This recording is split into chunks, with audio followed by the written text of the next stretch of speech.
What's going on, guys? Welcome to Victims and Villains. If you are new to this channel, we talk about mental health through pop culture. My name is Captain Nostalgia, and today we are talking about The Blackening.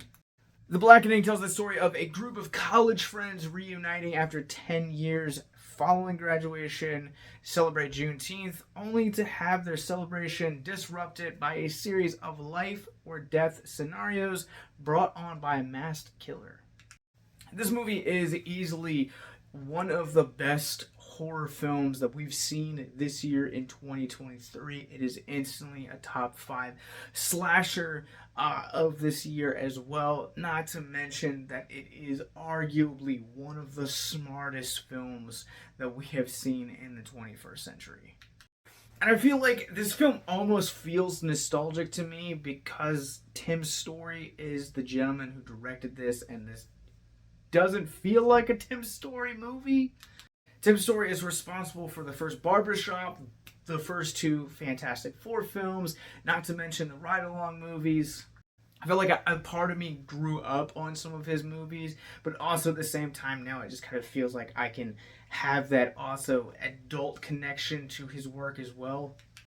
I would definitely argue the true talent behind this movie would be Dewayne Perkins, who is not only a co-writer on this with Tracy Oliver. I'll talk about the script in just a few minutes, but he also plays one of the lead actors, Dewayne, and he is arguably probably one of my favorite characters in this movie. Perkins has a really great energy when it comes to this movie. It feels like he almost wrote the best parts for himself. I feel like he shows a lot of range in this movie and is just kind of able to adapt to what the scenario in the film kind of needs. Like when you're talking about the writing of this movie, Oliver and Perkins deliver one of the best written films of the year. I will say that the comedy aspect in this movie, it doesn't always land. The comedy, there are definitely, especially in the first act of this film, it kind of feels like they're warming the crowd up, and once it kind of goes a little bit into the insanity with the game aspect of the film is really when a lot of the horror and the comedy really kind of kick into high gear. While I say the jokes don't always land, again, comedy is one of the hardest genres to review because what makes me laugh might not necessarily make you laugh. I definitely think that there are definite times in this movie where there was supposed to be a joke there, and there's like that little subtle pause, but it didn't quite land for me. And then there are other times in this movie that the joke hit so hard that I was nearing tears. I've talked about it on this channel before, but horror comedy is one of the hardest genres to blend. I've talked about it on this channel before, but horror comedy just seems to be one of the hardest genres to marry together because I feel like sometimes you are either going to be too heavy in the horror or you're going to be too heavy in the comedy, and it takes a real master of their craft to kind of balance it both. I feel like what really makes this film work is the fact that it is a satire. Coming back to the script, I think the fact that this film opens up in the vein of Scream, I think was a really smart decision because you're hooking your audience right away. But it definitely takes its time in introducing its characters, their backstories, the tension that you experience when you and why you experience when you experience it, and topping all of that off. I think kind of allowing these characters to breathe. You can tell that there's a comedy, but they're focusing more on the character development than they are the comedy. I really feel like that's what this film needs, because having the characters developed heading into the more comedic, more satire, more horror-based elements of The Blackening have really allowed the characters not only to feel genuine and feel like you're experiencing a lived-in world, but it allows all of those elements to be amplified. I think the satire of this movie and the social commentary that this film has, not only on the horror tropes involving black people, but also racial stereotypes, speaks absolute volumes, and I would argue that this makes The Blackening one of the most important and deserving films to have a conversation about. As a horror fan, I'm here for blood, and that's kind of where this movie loses me just a little bit. Again, I really admire what Perkins and Oliver were attempting to do. I think that for the most part, they pull off a lot of everything that they set out to do. When it comes to the gore aspect of this, if you guys are expecting a slasher in the vein of the most recent Scream or Terrifier 2, you will sadly be disappointed.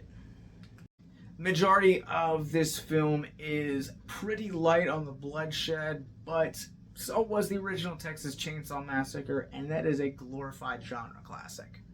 I think what little kills we do see in this movie, they are very smart in establishing them, and some are set up better than others, but overall the lighting and the mood and the atmosphere surrounding kills is really well done. This cast across the board is absolutely exceptional.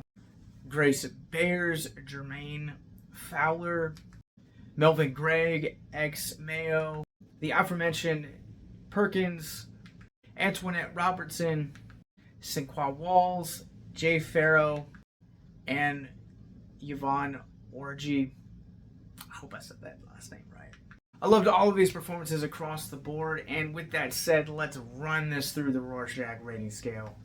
I'm going to go ahead and give The Blackening a 4.5 out of 5. I thought this movie was absolutely exceptional. It is smart, it is funny, it is clever, and it is just one of the best genre films that we have seen this year in 2023.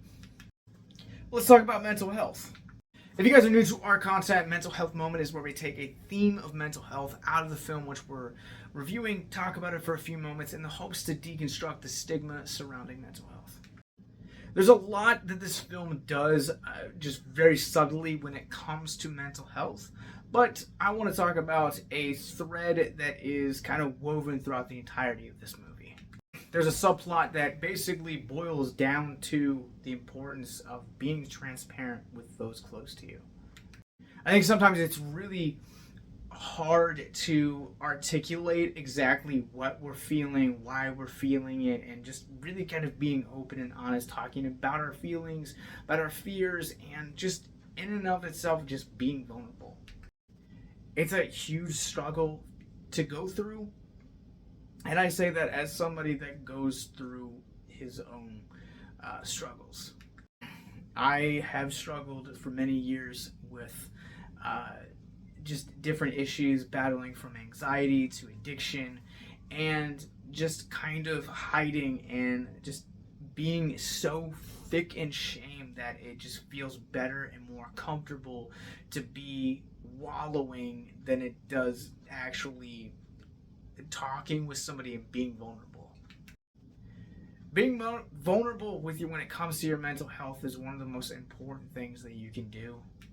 There are not enough words in the English dictionary for me to articulate the importance of being vulnerable, especially with those closest to you, because your lack of vulnerability could cost you good friends, good community, and could actually end up doing damage to your mental health, your self-worth. You might make poor decisions that might result in larger poor decisions, and so on and so forth, and it just kind of spirals.